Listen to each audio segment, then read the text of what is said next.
Bom dia a todos e todas. Então, o senhor vai nos falar sobre negacionismo na sociedade atual. Eu acho que é um tema bastante relevante, importante para a gente refletir. Então, o Dr. Cassorla é analista de data das Sociedades Brasileiras de Psicanálise de São Paulo e Campinas. É professor titular da Universidade Estadual de Campinas, membro do College do International Journal of Psychoanalysis e colaborador do Dicionário Enciclopédico da International Psychoanalytic Association. Publicou 7 livros, é autor de trabalhos em psicanálise clínica, psicanálise aplicada e psicologia médica. Entre outros livros, publicou Psicanalista, O Teatro dos Sonhos, A Clínica do Enactment e Estudos sobre Suicídio, Psicanálise e Saúde Mental. Então, recebeu o Sigourney Weaver do Outstanding Achievement in Psychoanalysis em 2017 pelo conjunto de contribuições à psicanálise. Então, assim, estamos muito felizes e honrados com a sua presença e pelo rápido aceite também do nosso convite. Então, com o senhor, a palavra. Obrigado, Anne. É um prazer estar com vocês de Novo Hamburgo. Pena que não é presencial, né? Mas temos também a vantagem de, em sendo online, né? Nós podemos ver muitas pessoas, né? Receber muitas pessoas de fora de Novo Hamburgo. Então, o tema negacionismo, evidentemente, é um tema que não pode ser estudado apenas pela psicanálise, não? É um tema complexo, que envolve ser humano, envolve principalmente as sociedades negacionistas, não? Então, é um processo transdisciplinar. Mas eu, como psicanalista, vou dar um enfoque da psicanálise, evidentemente reducionista, mas que pode, espero que nos ajude a pensar e no debate a gente possa tentar aprofundar. Eu tenho um texto que está publicado e eu vou querer que vocês compartilhem o texto, por favor, na tela. E eu vou lendo alguns trechos do texto e eu acho que isso pode nos ajudar a pensar. Poderia ser, né? Acho que a nossa secretária Fernanda pode ir compartilhando, mas o senhor pode ir começando, né? Porque eu não sei se ela se organizou para colocar o texto, não sei se vocês combinaram isso antes. Aí, então, acho que pode ir começando, ela vai se organizando para colocar e ela vai compartilhar o texto Eu vou na ver se tela. eu consigo. Ah, já foi. Já está aí. Tá. Obrigada, Fernanda. Então, o texto se chama Arrancando os Olhos, Reflexões sobre Negacionismo. Depois eu passo para vocês onde está publicado, para quem quiser aprofundar. O bebê se conhece no olhar da mãe. Esta intuição winnicottiana nos mostra a importância do aparelho visual. A percepção do rosto da mãe por parte do bebê inclui outros órgãos sensoriais, como audição, olfato, tato, além das importantes capacidades menos conhecidas que captam os afetos. Existem, no entanto, situações em que a visão, ou ver, se transforma em um problema. O conhecimento psicanalítico se iniciou justamente quando Freud descobriu que suas pacientes histéricas não queriam ver, isto é, entrar em contato com os afetos e lembranças decorrentes de supostas seduções realizadas por adultos próximos. Posteriormente, Freud verificou, vamos voltar um pouquinho. Posteriormente, Freud verificou que esses fatos podiam ser apenas fantasias, que eram reprimidas e substituídas por outras fantasias negacionistas em forma de sintomas e falsas lembranças. O termo negacionista surge propositalmente nesse texto, pois ele estimulou sua escrita. Iniciaremos sua investigação pelo estudo de mitos. Em seguida, iremos para a clínica e, finalmente, iremos para a sociedade. Então, vamos iniciar com o mito de Narciso. Sabemos que a ninfa Lírio engravidou após ter sido violentada pelo rei Céfiro. A beleza de seu bebê Narciso era tão grande que Lírio ficou preocupada. Havia o perigo do excesso, condenado pela cultura grega. Podemos subir? Lírio consulta Tiresias, o adivinho cego. Ele vaticina que Narciso morrerá se se olhar. Olha a importância do olhar de novo. Eu proponho que esse era o desejo de Lírio, da mãe. Que Lírio não queria que Narciso se visse.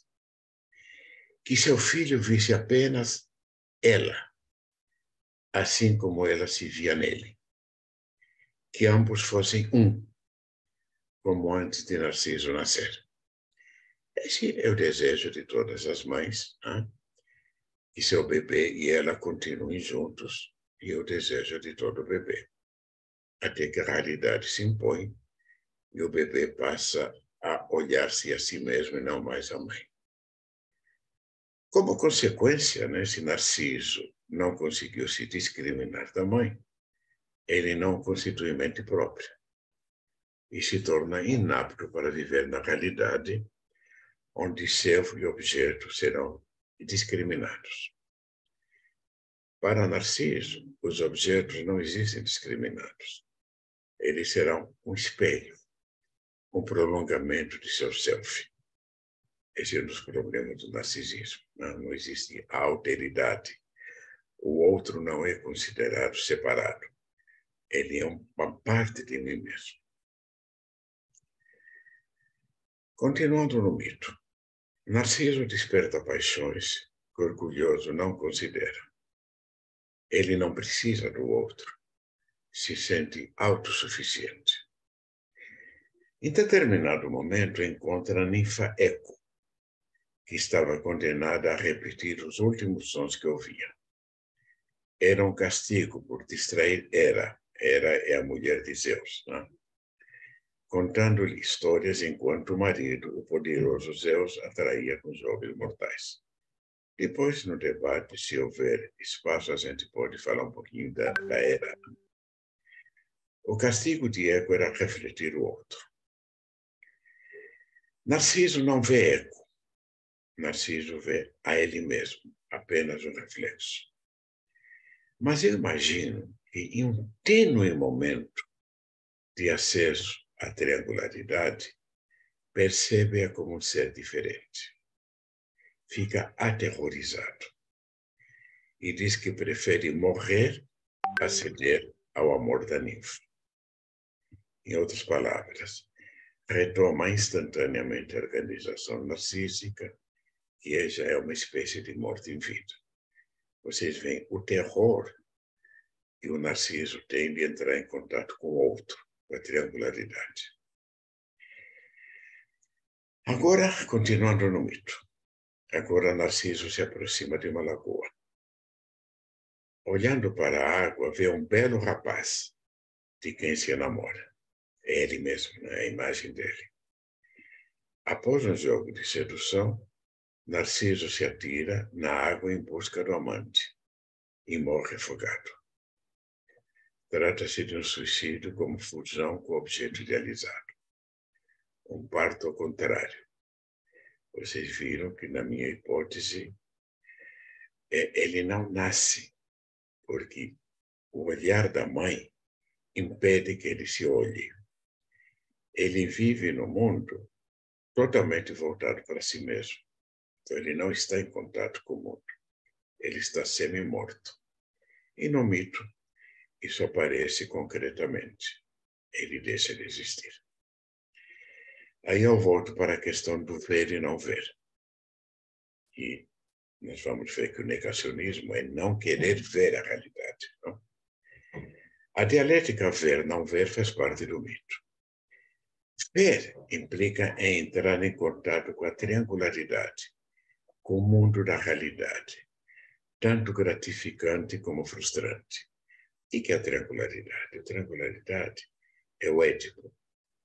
Eu existo separado da minha mãe. Logo, a minha mãe se relaciona com o resto do mundo. O resto do mundo forma um triângulo.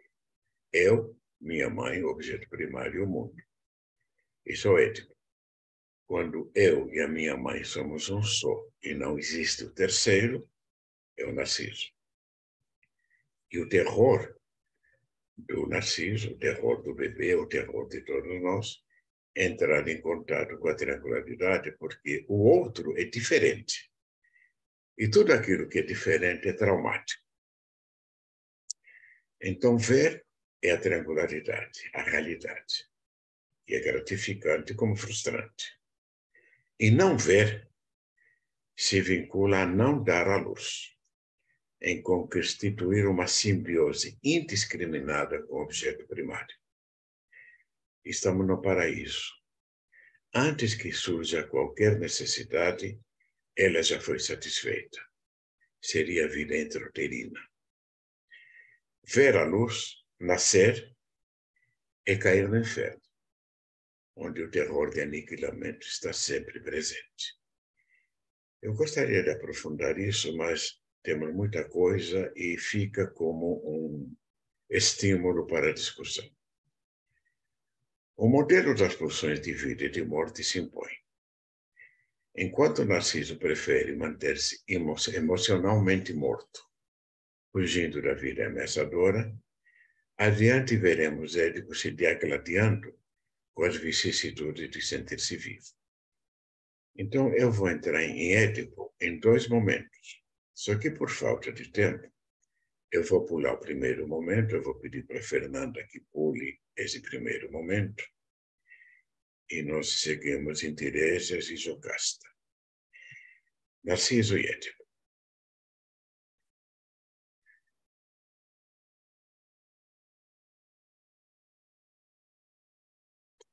Se Narciso não vê para evitar entrar em contato com a triangularidade, Jocasta é a mãe de Édipo, não? Jocasta e Édipo tentam escapar da mesma. O leitor cuidadoso se dá conta que Jocasta fecha os olhos para as evidências que Édipo é seu filho e que ele matou Laio. Essa é uma outra história que eu não vou contar de novo, eu estou frustrando vocês, né? Mas estimulando a curiosidade. Uma leitura cuidadosa do mito mostra que Édipo e Jocasta sabiam, sim. Jocasta sabia que Édipo era seu filho, e Édipo sabia que... Mas fechava os olhos, faziam vista grossa. Então, partindo dessa pressuposição, que eu espero que vocês acreditem, vamos lá. Por que Jocasta fazia vista grossa? Porque Jocasta quer ter de novo seu filho dentro dela, como antes de ser dado à luz. Vocês sabem que Jocasta tem 4 filhos, então eu escrevo. Jocasta não só consegue, como tem 4 filhos, que serão também irmãos de Édipo. E eu suponho que Jocasta adora estar grávida, funcionada com seus bebês. Vocês que são mulheres e tiveram filhos sabem que uma mulher grávida se sente preenchida, poderosa, a dona do mundo. Ela mostra sua barriga com todo orgulho. Né? É uma função, né? É uma coisa que os homens sentem inveja, né? E a mulher tem um ser vivo dentro dela. E quando esse ser vivo nasce, evidentemente é um momento de muita alegria, mas começa também um processo de luto, porque esse bebê, aos pouquinhos, vai tendo vida própria e a mãe vai ter que estimulá-lo a que o filho vá fazer a sua própria vida. Mas é uma ambivalência. E aqui, no caso, eu estou colocando que Jocasta desejava ter Édipo dentro dela.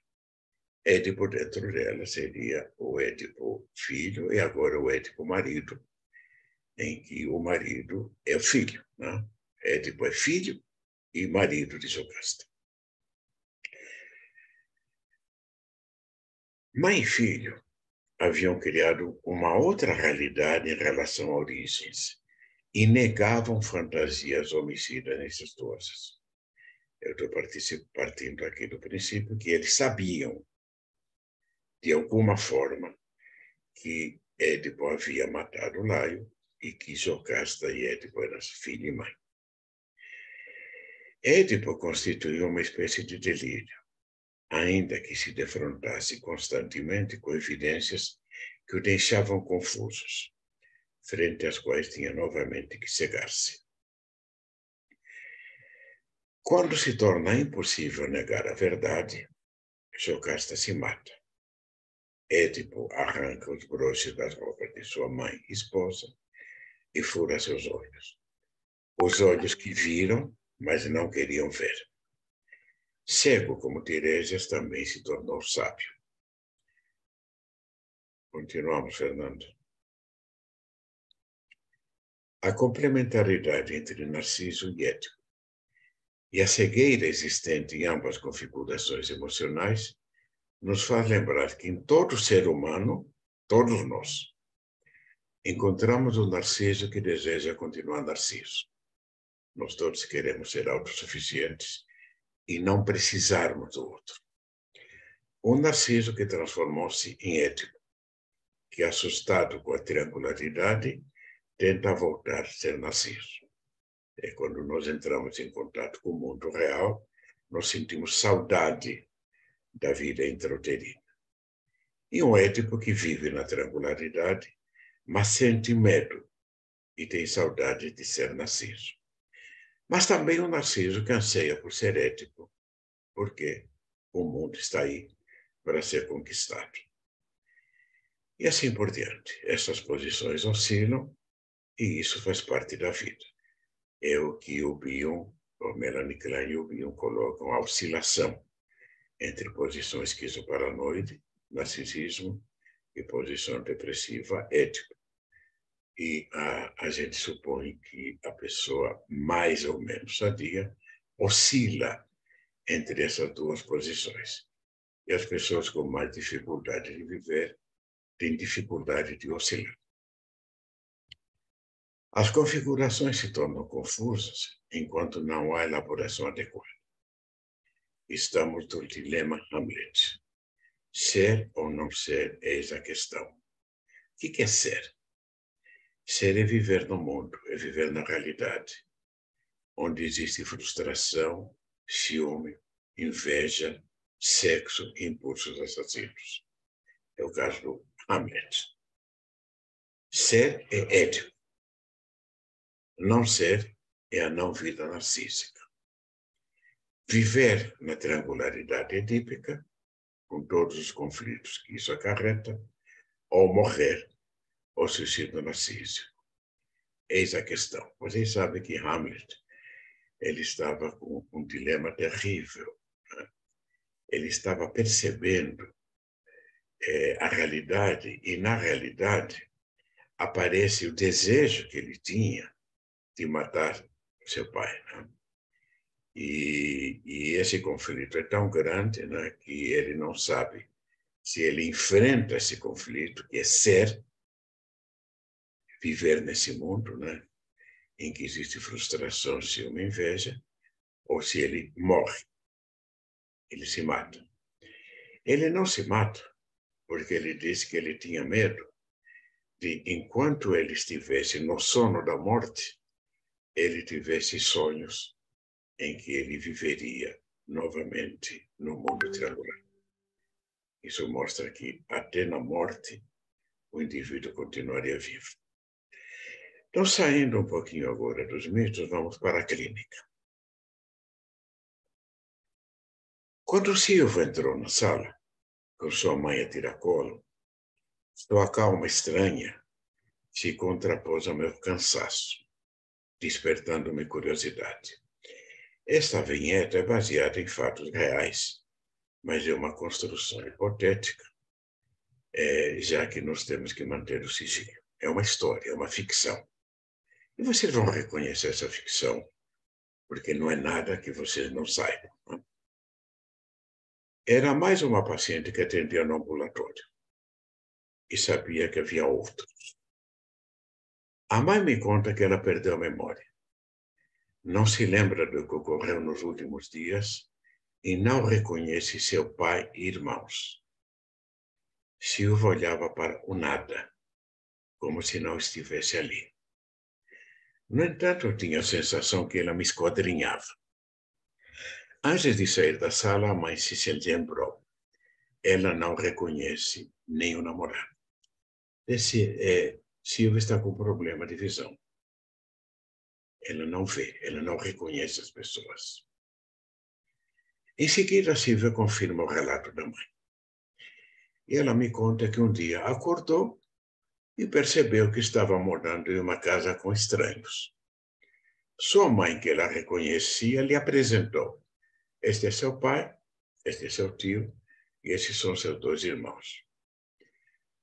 O rapaz que ela desconhecido havia visitado. E a mãe lhe disse que era seu namorado. Então, ela perdeu a capacidade de ver esses homens. Ela tinha alucinação negativa.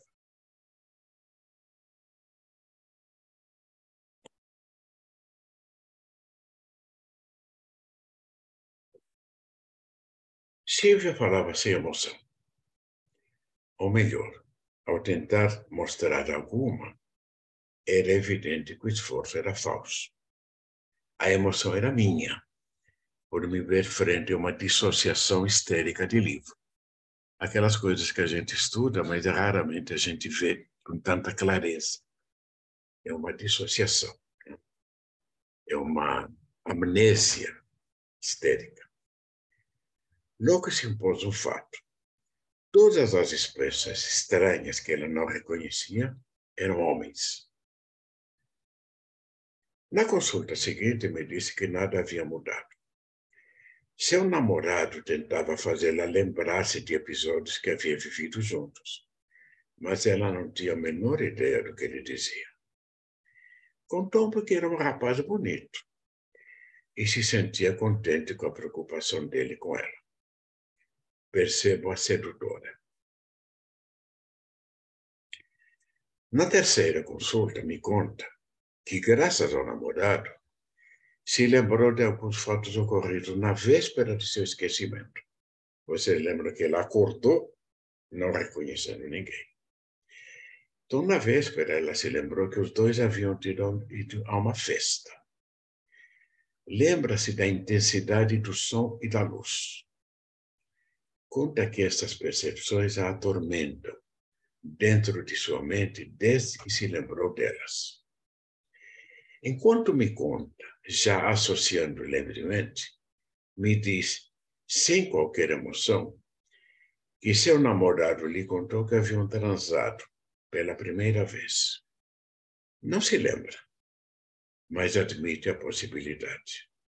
Você percebe a luta dessa menina para esquecer e não entrar em contato com fatos traumáticos. Mas aos poucos ela vai entrando. Durante as semanas subsequentes, Silvia passa a reconhecer o pai e os demais homens da casa. Retoma o namoro, mas não quer ter relações sexuais e tem dúvida se a relação sexual esquecida realmente ocorreu. Não quer contar para a mãe e teria horror de consultar um ginecologista. No entanto, Silva parece muito à vontade em contar-me tudo isso. Vocês estão reconhecendo a bela indiferença da histérica. Né? Aparentemente, ela está contando coisas terríveis, mas ela não está nem aí, né? Está bem diferente. Então, qual é o objetivo deste caso? A vinheta está aí para discutir os ataques à percepção da realidade, que já vimos nos personagens míticos. A alucinação negativa de Silvia, ela não vê algo que existe, alucinação negativa, não se dirigia apenas aos objetos, mas ao que eles traumaticamente despertavam. Estamos frente ao que Freud descreveu como negação, Verneinung. Este não é meu namorado, é um estranho. Esta é uma negação típica de Freud. Não?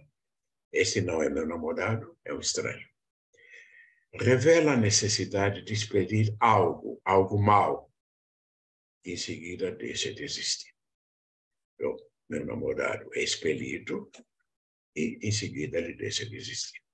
Eu nego o contato com a realidade não existe. O namorado e os homens não reconhecidos são, por condensações e deslocamentos, representantes da relação sexual traumática. Por que a relação sexual é traumática? Porque através de uma complexa rede significante, retroagiria a traumas edípicos vinculados a traumas primitivos. Então, a moça, ela está entrando em contato com situações traumáticas primitivos que são reativados pela relação traumática e, ao não ver, ou não tomar consciência disso, é uma forma de evitar o contato com situações traumáticas. Então, é uma defesa humana. Podemos dizer que Silvia ataca o funcionamento do seu órgão visual e fica cega para aspectos da realidade. O termo escotomização foi também utilizado por Freud. Vocês lembram, não? Em outro texto, usei a expressão fazer vista grossa, como tradução do inglês turn a blind eye, citada por Steiner.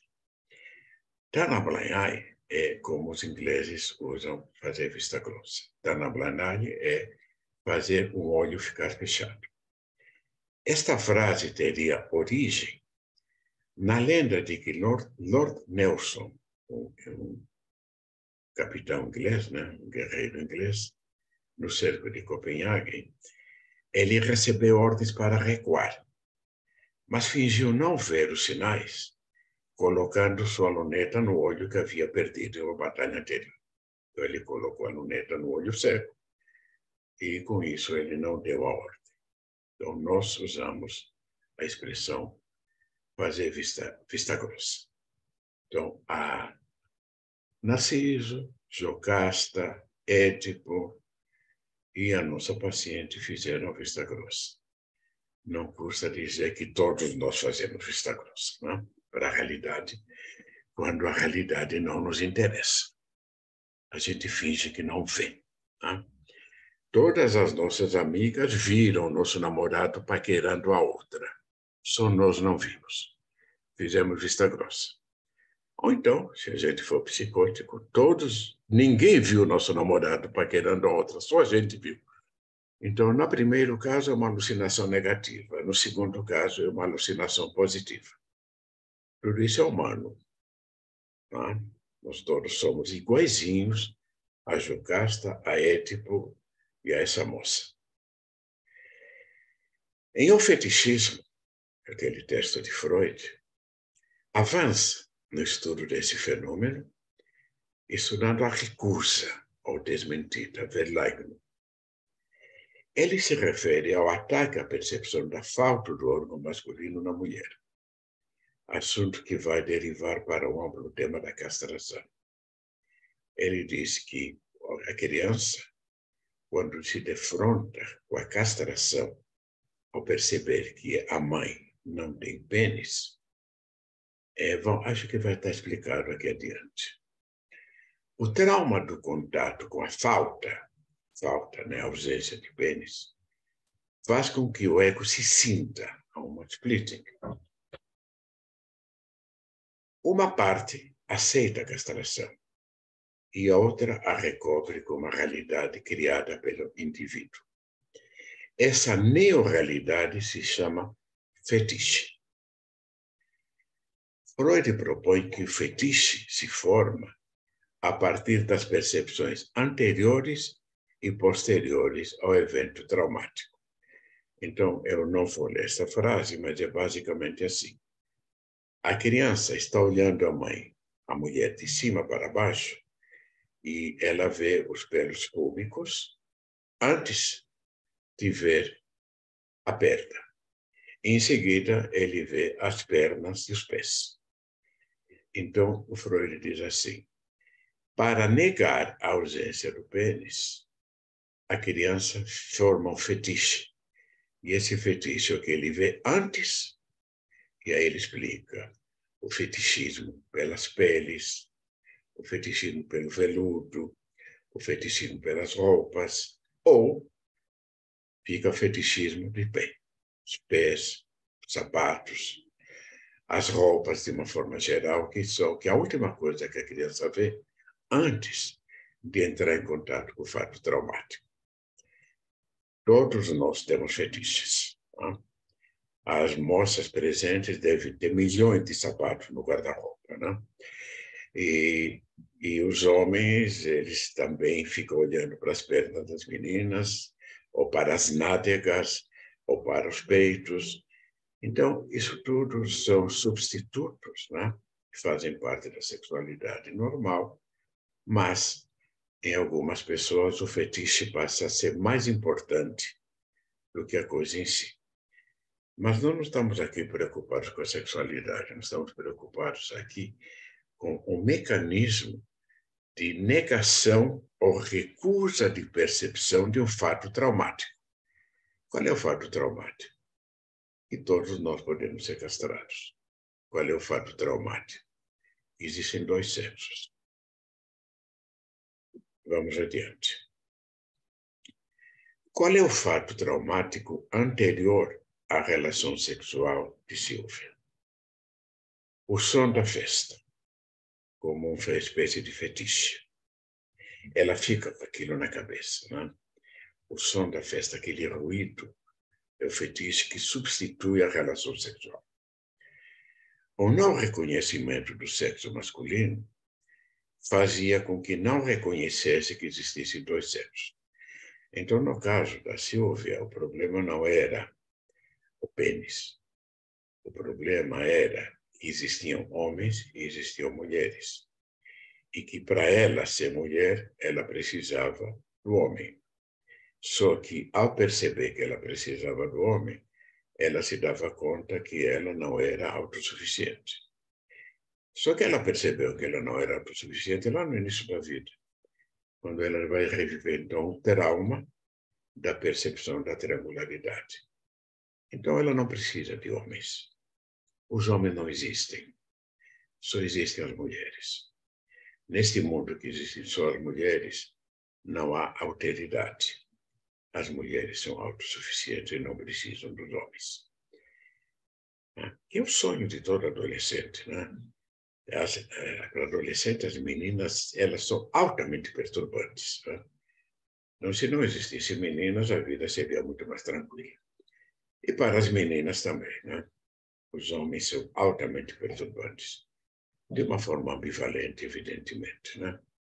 Porque eles são altamente desejados, mas, ao mesmo tempo, são altamente traumatizantes. Um pouquinho mais de clínica. José, após 3 anos de análise, me surpreende contando que, quando criança, um professor havia solicitado que todos os alunos contassem sobre a profissão do pai.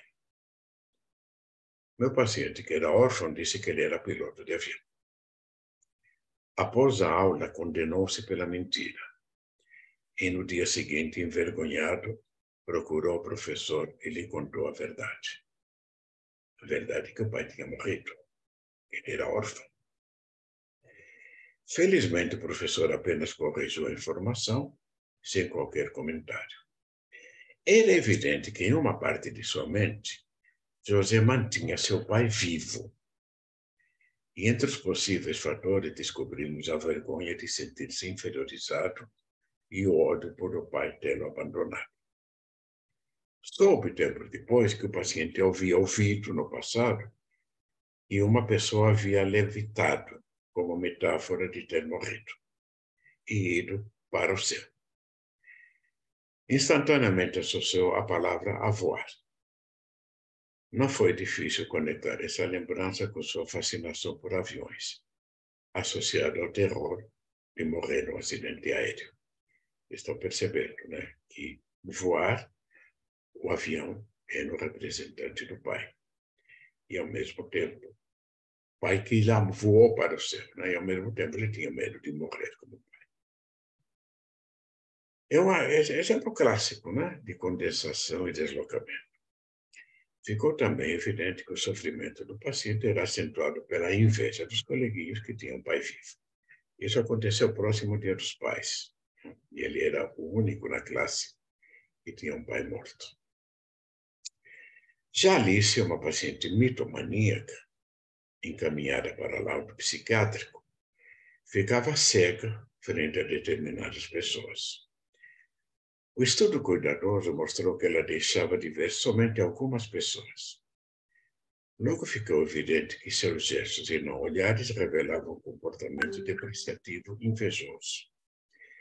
Era capaz de saudar várias pessoas de um grupo e pular aquela que ela não via. Ao mesmo tempo que difamava essas pessoas, transformava-se em outra quando precisava algo da pessoa desprezada. Esta voltava a ser vista. Uma vez conseguido seu intento, a pessoa era novamente não vista. O estudo detalhado mostrou a relação entre não ver os outros e não ver sua parte invejosa, que, por sua vez, se associava à identificação desses outros com objetos arcaicos. A aparente dissociação histérica era acompanhada por componentes perversos. O leitor deve lembrar-se de situações sociais desse tipo, principalmente na infância e adolescência, em que pessoas são consideradas não existentes, passando-se largo delas como se não existissem. Isso é comum no bullying nas escolas, né? Principalmente meninas. Né? As meninas fazem um grupo e excluem uma outra como se ela não existisse.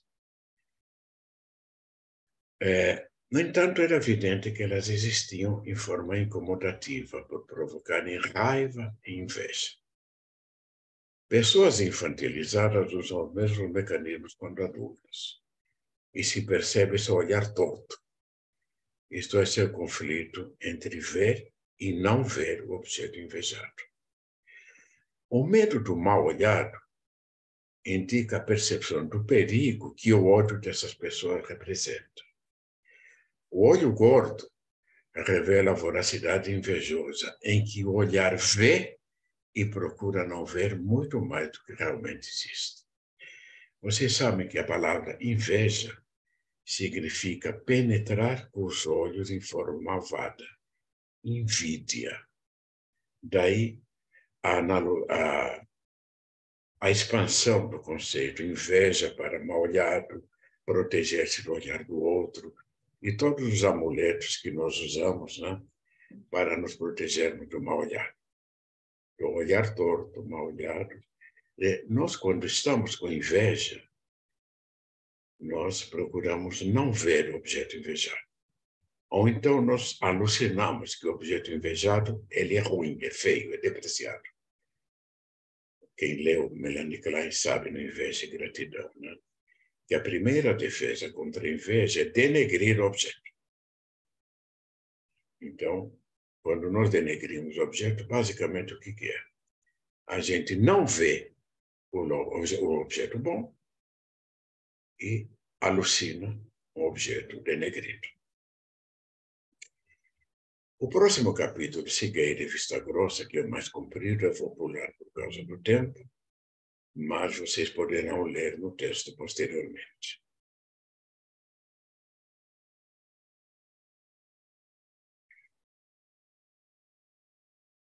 Agora vamos para o negacionismo. Todos os personagens estudados mentiam para si mesmos e alguns para os outros. Mentiam no sentido de fugir da realidade. Mas existem dois tipos de mentira. Existe o mentiroso consciente e existe o mentiroso inconsciente, que não percebe a realidade. O mentiroso consciente deve conhecer a verdade para cobri-la com mentiras. Logo, sua capacidade de simbolizar é sofisticado. Porque o mentiroso ele tem que saber qual é a verdade e transformá-la em mentira. Então, o mentiroso tem que ser inteligente. Não é qualquer pessoa que mente. E ainda mais, a mentira tem que ter uma certa congruência com a verdade para que seja convincente. Eu posso mentir, por exemplo, e dizer que ladrões invadiram a minha casa e roubaram meu dinheiro. É uma mentira. Para eu ganhar o dinheiro do seguro. Né? Mas se eu falar que os marcianos invadiram a minha casa, não vai ser uma mentira convincente. Eu tenho que ter inteligência suficiente. As fake news são assim, não? As fake news, a mentira tem que ser convincente, senão fica ridículo. Diferenciamos mentira de falsidade. A falsidade se refere a um erro de percepção, um juízo. Por exemplo, quando eu olho para o sol se pondo no horizonte, eu tenho a impressão de que ele gira em torno da Terra. É uma percepção. Só que depois nós vamos descobrir que é o contrário, que é a Terra que gira em torno do Sol. Então, é um raciocínio falso, mas não é mentiroso. A percepção nos enganou. Agora, o inquisidor, que condenou Galileu, ele sabe que a Terra gira em torno do Sol. Mas ele mente, porque ele tinha que condenar Galileu. Porque se comprovasse que a Terra gira em torno do Sol, a Igreja perderia o poder. E sendo a Terra o centro do universo, e sendo a Igreja o centro da Terra, iria criar um problema teológico terrível, né? E somente muito tempo depois é que a Igreja passou a aceitar isso. O paciente cujas defesas inconscientes atacam a percepção da realidade não está mentindo. Não tem acesso às suas defesas. Então, a moça que não via os homens não está mentindo. Ela não tem acesso às suas defesas. Ela podia até ter alguma percepção, mas ela preferia não ver. Então, é o caso das personagens estudados. Ainda que suspeitemos que, por vezes, elas sabiam alguma coisa que estava mentindo. Né? É quando eu, por exemplo, denigro aquele meu colega que eu tenho inveja, né? Meu colega inteligente, bonito, capaz, e eu morro de inveja dele, eu falo que ele é um idiota, que ele é um burro e que ele é um aproveitador, né? Eu não estou mentindo. Mas, no fundo, eu sei que ele é brilhante. Então, há uma ambivalência, né? Eu sei, mas eu prefiro negar que ele é brilhante, porque senão vamos sentir inferior. Embora possamos desfazer as defesas inconscientes e dessa forma aproximar-nos da verdade, ela sempre nos escapa. Bom, aqui é um outro assunto. Vamos para pular esse parágrafo, que é mais complicado, vamos para o outro. Existem mentiras protetoras em um extremo do espectro e as mentiras perversas no outro extremo. Eu classifico as mentiras em função de sua relação com o outro, tomando como modelo contínuo o narcisismo, o socialismo do bem. Em área de socialismo, onde existe respeito pelo outro, identificamos as mentiras heróicas e altruístas, que a mentira não é necessariamente ruim. Eu posso mentir para salvar uma pessoa. Eu posso mentir para o bem. Né? Mentira piedosa, para evitar sofrimento. A mentira protetora, né? Quando um terrorista invade a minha casa e quer pegar meu filho, e eu falo que meu filho não está em casa. Né? Então, são mentiras protetoras. Agora, em relação ao narcisismo, vamos encontrar mentira autoprotetora, né? Em que eu vou me mentir para me proteger, e a mentira narcísica. Esta ataca conscientemente a autoridade. E sim, a mentira perversa que envolve maldade.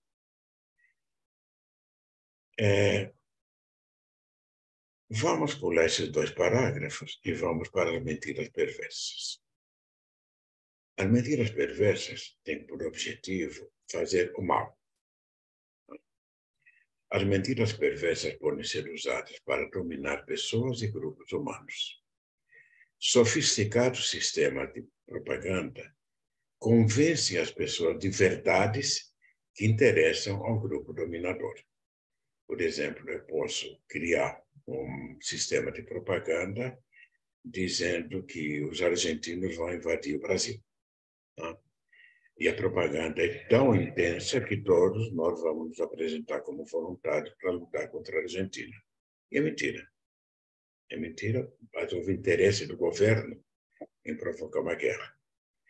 Aliás, eu não usei a Argentina à toa, porque na ditadura argentina, em 1985, a ditadura, eles estavam já fragilizados, então eles tiveram que inventar uma guerra para tomar as Ilhas Malvinas. Eles criaram uma guerra com a Inglaterra. E os jovens se apresentaram como voluntários para irem morrer nas Ilhas Malvinas. Então, aqui é uma mentira. Ninguém. A Ilha Malvina estava lá, sossegadinha, tranquila, tocando a sua vida. E, de repente, os argentinos resolveram que estava na hora de retomar as Ilhas Malvinas. E vocês sabem de milhões de situações de mentiras, né? Em que nós acreditamos nas mentiras porque é um sistema de propaganda. Né? Nós temos todo o sistema de propaganda mais conhecido, nazista, comunista, dos ditadores, das religiões fanáticas, né? Em que a outra religião é inimiga e nós temos que eliminar as pessoas da outra religião. E as pessoas se convencem. As vítimas ficam inseguras e confusas em relação ao que é verdadeiro. A destruição do conhecimento facilita a conquista de algum tipo de poder e salvará as pessoas da insegurança. Vocês estão vendo que eu fui entrando agora na mentira, e a mentira vai ser um dos fatores para o negacionismo, que vai ser o próximo capítulo. Podemos ir em frente. As mentiras e falsidades se articulam com o negacionismo. O que é o negacionismo? O fato social que se tem tornado mais evidentemente nos últimos tempos. Inicialmente, o negacionista era quem negava o Holocausto. Esse foi o primeiro uso da palavra negacionismo. Negar fatos históricos. E ele se ampliou em outras direções.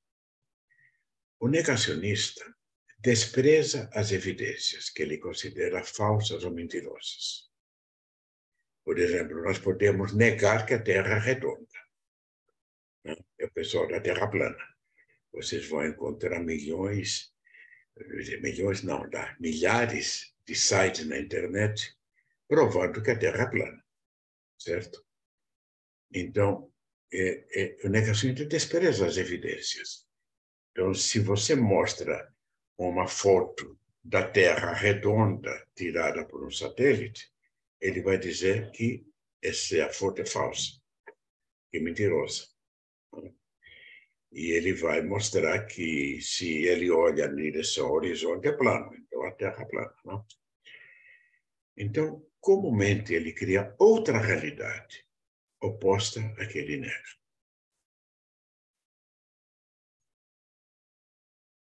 O negacionismo pode ser acompanhado do fanatismo, que é um outro assunto. O negacionista está convencido de sua verdade. Então, vamos pegar o seguinte, né? Eu nego que os judeus, ou os islâmicos, ou os negros sejam seres humanos. Eles são seres inferiores. Eles são inferiores aos brancos, aos loiros, aos que têm olhos azuis. Eles são inferiores, eles são próximos dos animais. Eles são malvados. Eles vão conspurcar a nossa raça. Os imigrantes islâmicos vão vão estuprar todas as mulheres europeias e vão tomar o poder. Não? Os judeus iriam fazer o mesmo na Alemanha.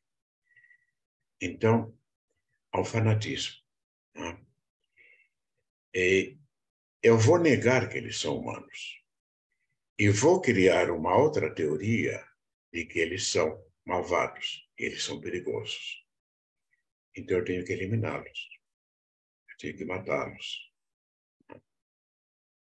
Todas as pessoas que são contra um determinado governo são comunistas. Nós temos que eliminá-las. Todas as pessoas que são contra determinado governo são imperialistas. Temos que eliminá-las. Nós vamos ver também que o negacionista e o fanático, ele generaliza, não é uma pessoa ou outra. São todas as pessoas da mesma crença, da mesma raça, do mesmo sexo, os misóginos, né, que odeiam as mulheres. Todas as mulheres são putas ou são aproveitadoras. Todas, não tem exceção. Né? E pode existir o contrário, né? As mulheres que acham que todos os homens são grosseiros, são violentos e o ideal seria ter um mundo sem homens. Eu vou dar um monte de exemplos durante a palestra, mas vocês conhecem, porque nós estamos vivendo num mundo em que o negacionismo e o fanatismo está bem à tona, né? Está aqui presente o tempo todo, no mundo todo. Não é questão do Brasil. No mundo todo há um movimento negacionista. Existe o falso negacionista, cujo único objetivo é beneficiar-se, né? Então, de repente, existe um movimento político em que todos os... Uma coisa bem atual, por exemplo. O que existe bem atual no nosso meio? É um denegrimento terrível das religiões de origem africana. As religiões de origem africana têm contato com o demônio, etc., né? E nós temos que eliminar essas religiões ou temos que matar todo o pessoal que tem religião africana. O falso negacionista é aquele político que, para obter votos, ele ataca as religiões de origem africana, mas ele não acredita que tenha demônio, coisa nenhuma. Não? Então, ele se finge de negacionista para levar vantagem. Nós vemos muito isso. Nós acabamos de ver, por exemplo, um monte de negacionistas, por exemplo, da vacina, né? É cheio de negacionistas da vacina da Covid. Mas todos tomaram vacina. Né? Então, é um falso negacionismo. Era um uso do negacionismo para idiotizar as pessoas. E aqui vamos ter o idiota, adepto idiotizado, que não se preocupa com a verdade ou a mentira. Apenas precisa de um líder que o faça sentir-se existente. Penso que a maior parte dos negacionistas se encaixa nessa terceira espécie. É você se sentir pertencente a um grupo fanático e poderoso que é o dono da verdade. Então, o negacionista e o fanático, eles são donos da verdade. Eles se sentem poderosos. Sentir-se poderoso é uma reação contra sentir-se frágil, sentir-se não existente. Então, os fanáticos, eles são facilmente ouvidos numa sociedade que está fragilizada. Aparece um líder, um Hitler, um Mussolini, um Stalin, um Chaves, né? E um Fidel Castro, não importa. Não, e ele tem a solução para tudo. E todos não vamos acreditar em tudo que ele fala. Pode ser as maiores idiotices, mas ao me sentir pertencente a esse grupo, eu me sinto vivo. E eu posso, inclusive, cometer crimes que eu não cometeria se eu não estivesse num grupo.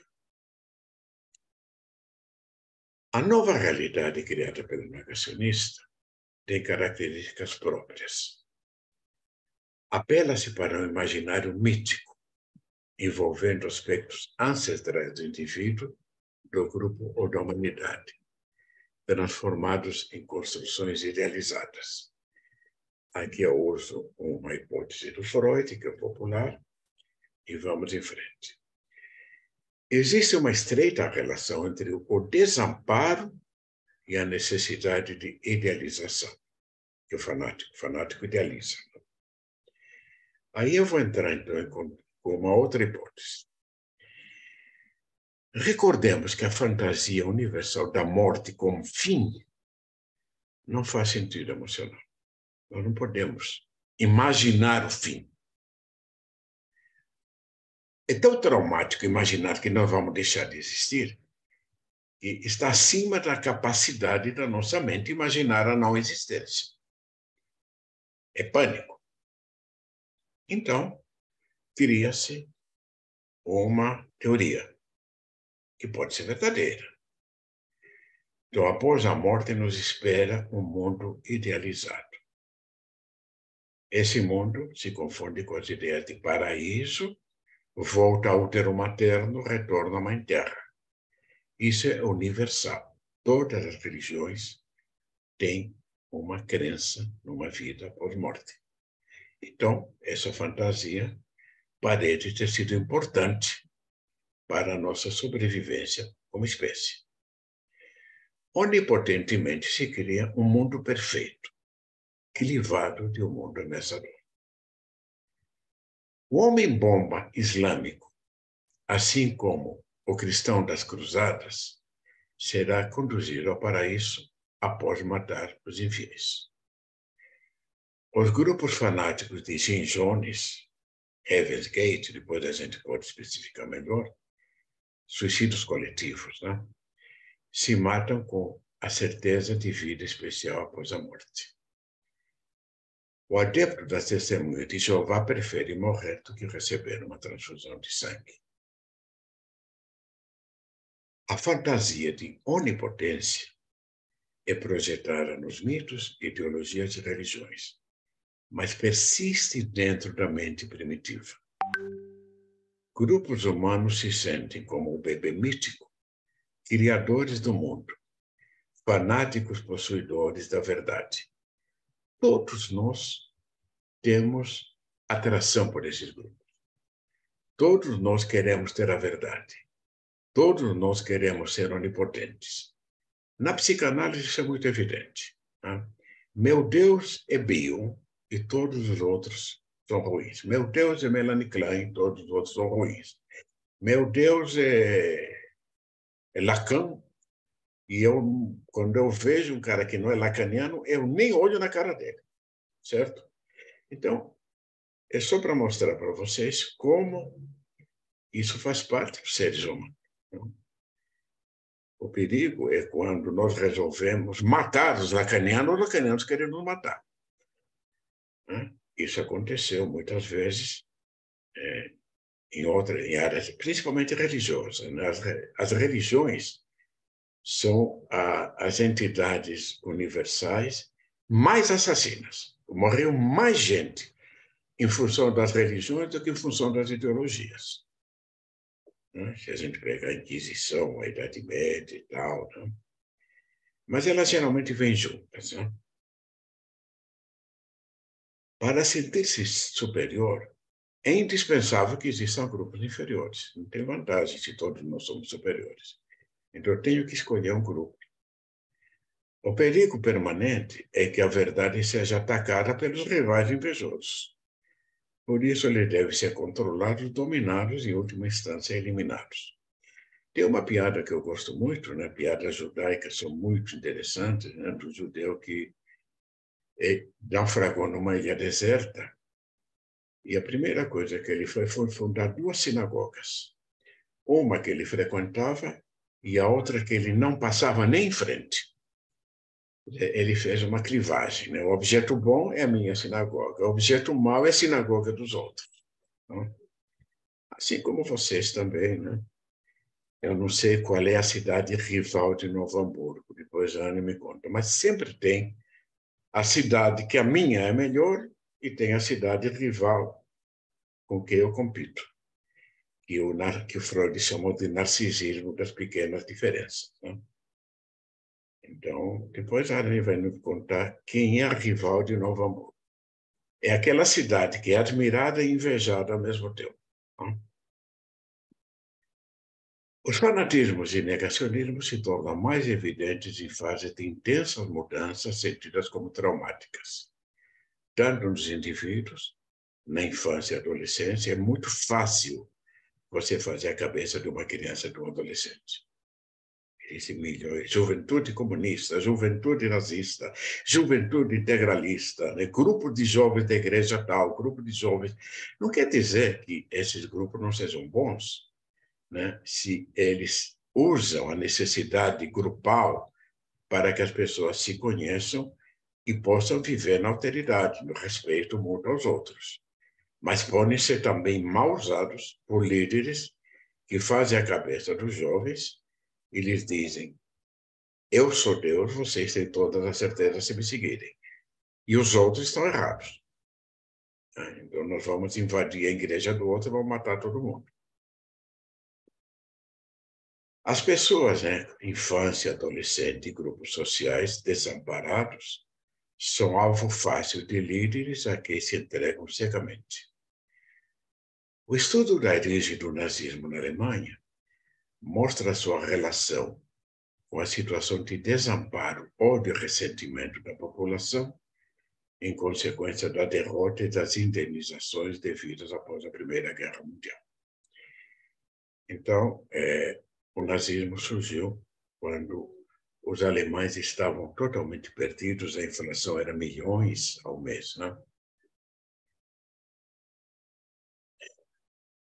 Retomemos o texto de Freud sobre fetichismo.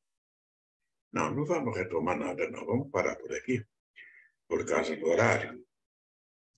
Eu já percebi que nós passamos o horário e quem se interessar, né, o texto está no Jornal de Psicanálise, depois eu passo o número para vocês. Bom, eu espero que os temas que eu levantei tenham despertado interesse em vocês, Anne. Agora eu passo a palavra para você. Bom, muito obrigada, doutor Cassorla. Cada vez que eu discuto, eu sempre fico com o sentimento, a percepção de que o senhor fala de coisas muito complexas de uma maneira muito simples e que faz com que a gente se aproxime, consiga pensar. E, na verdade, eu fiquei pensando um monte de coisas, fico com pena. A gente vai até às 11h30, tá? Mas 11h25, 11h30, né? Mas eu queria abrir para discussão. Eu tenho, né? Fiquei pensando várias coisas, enfim. Mas abro para discussão se tem alguém que queira lançar algum questionamento, ou alguma consideração, alguma pergunta, fica aberto, pode levantar a mão que eu dou a palavra daí. Mas enquanto o pessoal vai... Oi, Anne. Oi, pode falar. Eu gostaria de falar... Fala tu, então, depois. Sim, primeiro eu gostaria de dizer assim, que eu achei assim, muito excelente, aliás, essa palestra. Eu acho que eu fui anotando tantas coisas, eu sei que a gente não vai ter tempo suficiente para discutir, mas tantos conceitos que o senhor traz, essa questão também da diferença entre a falsidade e a mentira, enfim, tem várias questões assim que eu acho que são bem pertinentes. Mas fazendo um pouquinho de brincadeira com a sua pergunta, né? Eu fiquei pensando das cidades rivais, né? Nós somos, enfim, o IPSE é de Novo Hamburgo, a rivalidade era com São Leopoldo, né, Anne? Sempre tinha uma rivalidade. Pensando e a Anne é de São também, Leopoldo e eu sou de Novo Hamburgo, né, mas fizemos uma boa parceria. Eu fiquei pensando nisso, né? Porque antigamente, na época de escola, as grandes rivalidades eram Novo Hamburgo e São Leopoldo, né? E a Anne de São Leopoldo, eu sou de Novo Hamburgo, e nós fizemos uma dupla ótima. É claro, vocês fizeram a parceria, mas vocês sabem que o pessoal de São Leopoldo é meio esquisito, e vice-versa. Por isso que a Anne mora, é gente boa, mas é diferente. Por isso que a Anne mora em Novo Hamburgo. Por isso que eu fui morar em Novo Hamburgo. Nasci em São Leopoldo, Novo Hamburgo. É isso, mas assim, parabéns, assim, eu achei, mas assim, principalmente a diferença de falsidade e mentira, para mim, eu acho que foi uma contribuição das diversas contribuições. Eu não vou me estender demais, que eu acho que a Anne quer falar e outras pessoas também. Eu acho que fica aberto. É que eu fiquei pensando muitas coisas, né? Em relação à questão da, cara, a gente, né, o título, né, é negacionismo, né? Então nós tivemos há pouco tempo duas colegas que falaram sobre os adolescentes e toda a influência que os adolescentes eles têm, né, das mídias sociais, né? O adolescente, fiquei pensando nesse momento mais frágil da... Opa, não sei se eu tranquei, não. Não sei se eu tranquei, estão me ouvindo? Tá. É porque aqui deu uma trancada aqui, não sei. E aí eu fiquei pensando na fragilidade e como a fragilidade faz com que esses grupos, né, sejam mais alvos fáceis de alguns grupos, eu fiquei pensando, né? Eu fiquei pensando, tem alguns adolescentes, inclusive no meu consultório, de que afirmavam que a Terra era plana, sabe? Porque estavam em grupos no YouTube de alguém que diz, né, que fala que de alguma maneira são cooptados, né? Eu fiquei pensando nesse momento de fragilidade, né? Que tem uma fragilidade, como o senhor disse, né? Bom, tem um negacionista, aquela pessoa do político, por exemplo, que tem um interesse político, que nega a vacina, mas ele se tomou a vacina, né? Mas tem aqueles mais frágeis que entram nesse, né, acreditam nisso, né, e acabam formando grupos, né. Enfim, fiquei pensando nessa fragilidade. A outra coisa que eu fiquei pensando foi na questão das mulheres. Eu assisti uma palestra outro dia pelo ICL do Domênico Di Masi, e ele fala, né, que num futuro próximo, né, ele estava falando sobre inteligência artificial, e que num futuro próximo as mulheres iriam dominar o mundo, né? No sentido de prescindir do homem, né? Podem, enfim, engravidar, tem um banco de esperma e tal, né? E que o futuro seria das mulheres e toda essa... Então, e aí eu fiquei pensando nessa questão triangular que o senhor trouxe, né? Da negação, né? Do terceiro, da realidade, da castração, coisas que eu fiquei pensando aqui, mas enfim, eu queria também, né, escutar um pouco mais do senhor e ver o que o pessoal tem para falar também. Deixa eu aproveitar um pouquinho, Anny. Bom, o colega Pedro Lucas Moro colocou no chat um link para o artigo. Então, vocês poderão ler perfeito, ótimo. Vocês poderão ler o artigo lá e depois, se quiserem me escrever por e-mail, a gente consegue. Uma coisa importante, né? Nós estamos com um desafio muito grande, que é a questão das redes sociais, né? É aquilo que acontecia antes, grupos, né, que eram ao vivo nas redes sociais, isso multiplica por milhares e milhões. Né? Então, por exemplo, vamos pegar a questão dos ataques às escolas. Uhum. Ataques às escolas é um fenômeno muito interessante e terrível, né? Que vem lá dos Estados Unidos, né? E a gente vai vendo que os atacantes, em geral, são jovens ou jovens adultos e se vingam, né? Sabe-se lá do quê? Atacando as escolas, né? Bullying, rejeição. Em geral, são pessoas de difícil relacionamento, né? Que se sentiram desamparados, não compreendidos, abandonados, rejeitados. Na realidade, ou em fantasia, não? Provavelmente em fantasia também. Mas aí, o que acontece, por exemplo, num estudo de caso, né, que eu pude acompanhar, esse adolescente, ele estava meio viciado em jogos de videogame. Não? E os grupos de videogame, a violência está ali no jogo, né? Até aí tudo bem. Mas nesses grupos do videogame há uma penetração de grupos fanáticos destrutivos e eles vão cooptando esses meninos. E esses meninos começam a entrar em grupos neonazistas, em grupos que pregam a violência, em que toda a solução dos conflitos é feita pela violência. Se sabe que conflito é muito difícil de resolver. Demora, tem que ouvir o outro, tem que negociar. A democracia é um sistema muito complicado, porque tem que haver muita negociação. Por isso é muito mais fácil apelar para um ditador, né? Resolve tudo na base da porrada, na base da violência. E as pessoas têm saudade dos tempos, né? Da Idade Média, em que tinha um rei ou tinha um papa que resolvia tudo na base da porrada. Então, essa aqui é uma volta à Idade Média, né? Que as pessoas querem. Até as roupas das pessoas são meio de Idade Média, não? Então, esses meninos são cooptados por grupos neonazistas. E é muito interessante essa ideia de que esses grupos, principalmente no Discord, né, que é uma das redes sociais, esses grupos estão altamente organizados e são esses mesmos grupos que depois vão levar voluntários para lutar lá na guerra da Ucrânia, viram mercenários, né? Bom, esses meninos se sentem existentes. Ninguém dava bola para eles. Eles não existiam, ninguém os considerava, eles se sentiam inferiorizados, feios, burros.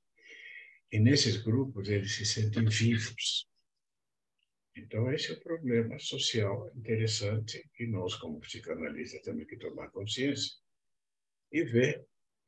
A questão não é lutar só contra as redes sociais, mas é lutar para que as pessoas se sintam vistas e existentes, independente de cor e religião, aparência, né? Aquele menino gordinho, por exemplo, né? Ou aquela menina que não faz o padrão de beleza, né? Ou aquele menino que é mais inteligente que nerd, né? E a pessoa faz bullying com ele. Ou aquela menina que tem dificuldade de relacionamento, né? Como incluir essas pessoas? Esse é o trabalho nosso, que tem a ver com o respeito ao outro, com a hospitalidade ao diferente, com a consideração da alteridade. Tudo isso tem a ver com ético, né? Nós temos que ter resolvido, pelo menos, o nosso ético, né? E considerar que todos os seres humanos somos dignos de respeito e de direitos. Agora, isso é utópico, porque existe violência, existe inveja, existe ódio, e nós vamos ter, então, que, não negando a existência disso, mas descobrir como diminuir isso para que o lado libidinal supere o lado tanático, que está lá sempre presente.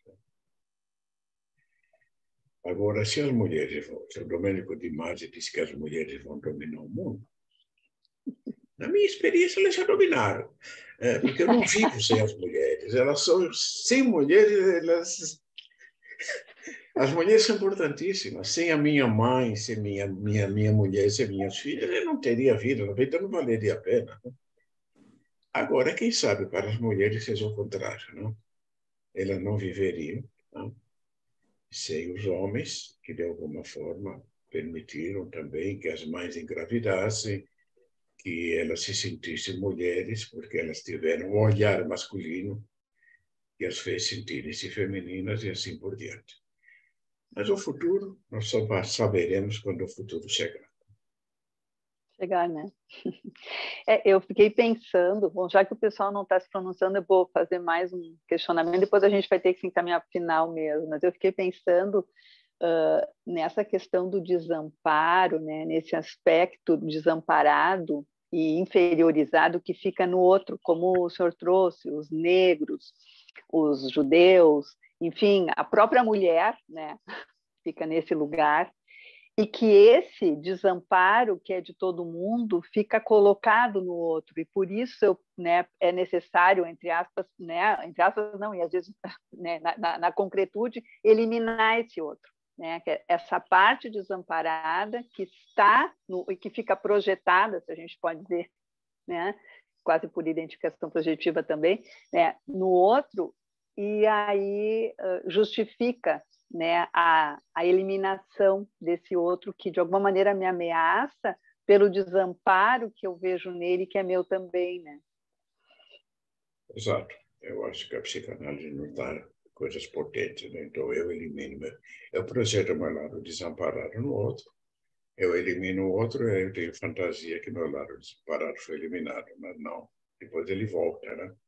Claro. Ele volta persecutório, né? E isso acontece nos seres humanos e vai acontecer também na sociedade, né? Vocês sabem, né? Por exemplo, eu não sou sociólogo, mas eu gosto muito de história. A gente vê um pouco a história, né? Como as oscilações, né?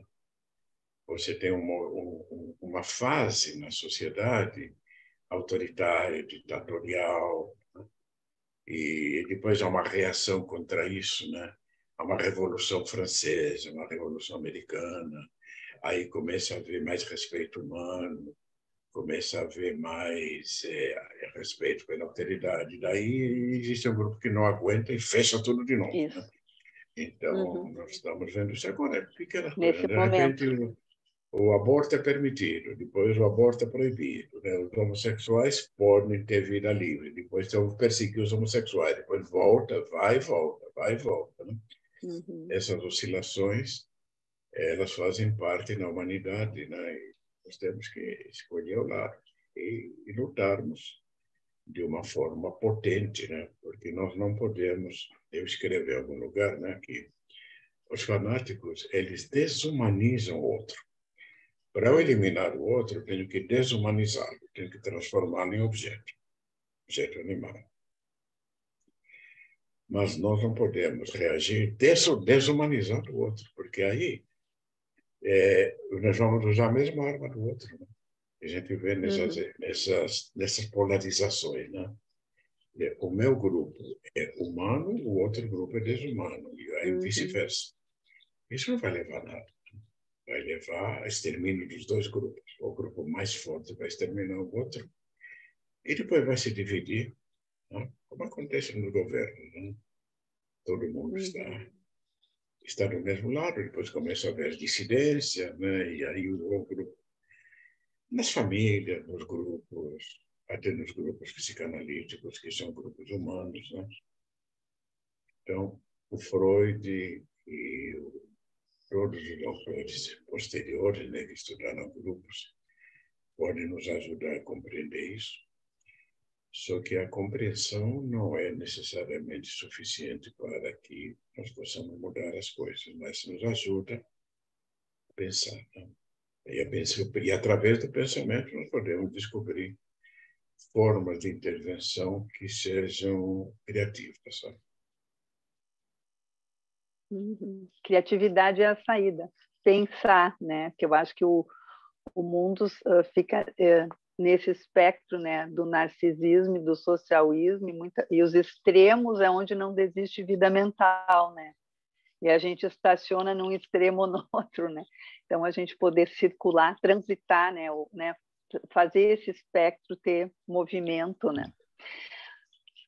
Mas, e também pensar, Anne, e também pensar que eu acho que a palestra do Dr. Cassola é brilhante nesse sentido, porque pensar nas questões sociais atuais, culturais, e também pensar na clínica, né? Porque isso também aparece, esse olhar para a clínica também é importante, né? Porque nós somos assim um instrumento de trabalho, né? Para poder ajudar algumas pessoas a pensar diferente, né? Então acho que essa contribuição aí foi muito boa, assim, nesse sentido, assim, para a gente poder também pensar isso na clínica.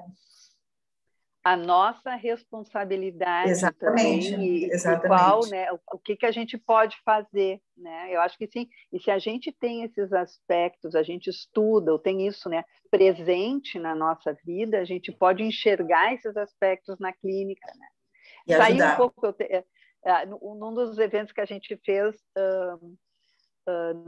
no ano passado era democracia e psicanálise em defesa de um certo posicionamento. que, de certa maneira, a gente fica muito, né, a neutralidade ela pode também ser algo muito nocivo, né? Não estou falando do setting, né? Não é isso, né? Mas, enfim, né, de a gente poder ajudar o outro a pensar sobre ele. Né? Com certeza, né? Anne, antes de encerrar, a gente queria só fazer uma menção que tem vários elogios no chat. Depois a gente pode fazer uma foto do chat e enviar para o Dr. Cassola, porque inclusive tem pessoas solicitando pensar mais sobre isso. Enfim, são muitos comentários positivos. Fazer um grupo de estudo, eu já vi, eu também estava pensando, já comecei a pensar em grupo de estudo, bom, mas daí a gente vai conversando, vamos Deixa para outro capítulo. Outro capítulo, né? E poder ter a certeza que a gente possa contar sempre com o senhor, doutor, porque foi muito bom mesmo. Tinha certeza que seria, mas confirmou a expectativa. Que bom. Então, queria agradecer ao doutor Cassorla, a todos que estiveram, todos e todas que estiveram aqui hoje, comemorando o nosso aniversário de 23 anos, né? Então, acho que foi um evento muito especial e, né, estamos muito felizes, né, com a presença de todo mundo e do senhor. Eu não sei se todo mundo abriu a câmera para poder a gente tirar uma foto, né? E abrir os áudios também, para poder tirar para poder bater umas palminhas. Vamos abrir os áudios para as palmas, então. Então, parabéns a vocês pelos 23 anos. Vocês ainda têm algum tempo de adolescência, porque a adolescência atualmente termina lá pelos 30. Que bom escutar isso. E olha lá, hein? Está indo para os 35. Mas que vocês continuem jovens, né? Isso é muito importante. Foi um prazer estar com vocês e contem comigo para uma outra oportunidade. Obrigada. O senhor só fica um pouquinho que depois eu, a Soraya e o senhor vamos tirar uma foto. A nossa foto clássica pessoal. Dos nossos eventos. A nossa foto clássica com os convidados. Obrigada, pessoal. Bom descanso para vocês e sigam o IPSE no Instagram, nas redes sociais, para ver outros eventos que a gente vai ter. Tem o filme na semana que vem, Um Filho, o IPSE Ensine, que eu acho que vai ser bem interessante da gente poder discutir também. Promete ser também. Na jornada a gente promete falar dessas coisas também, desses tópicos, né? Isso, jornada com vários convidados, dentre eles o Luiz Cláudio Figueiredo. Tchau para todo mundo, então. Só peço o doutor Cassola ficar um pouquinho.